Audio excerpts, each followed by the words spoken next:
રાજકોટના ગોંડલમાં પુરવઠા વિભાગનો સપાટો ગેસ સિલિન્ડર અંગે કરાઈ ચેકિંગની કામગીરી। રેસ્ટોરાં, હોટલ અને ખાણીપીણીની લારીઓ પર દરોડા પાડવામાં આવ્યા, ત્યારે મામલતદાર સહિતની ટીમે તપાસની કામગીરી હાથ ધરી હતી। ગેસ સિલિન્ડર અંગે ચેકિંગની કામગીરી કરાઈ છે।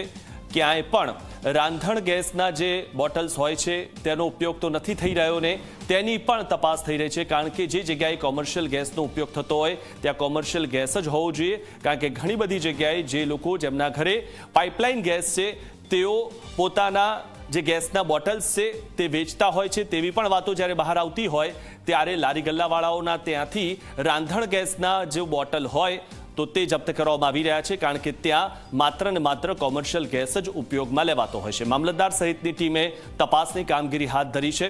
તો જે પણ જગ્યાએ ખાણીપીણીની લારીઓ હોય અથવા તો હોટેલ્સ, રેસ્ટોરાં હોય ત્યાં જો રાંધણ ગેસના બોટલ્સનો ઉપયોગ થતો હોય, એટલે કે આપણા ઘરમાં જે ગેસનો બોટલ આવતો હોય છે જે 14 કિલો આસપાસ હોય છે તેનો જો ઉપયોગ થતો હોય તો તે તમામ જગ્યાએ રેડ પાડવામાં આવશે। ગેસ સિલિન્ડર અંગે ચેકિંગની કામગીરી હાથ ધરાઈ છે।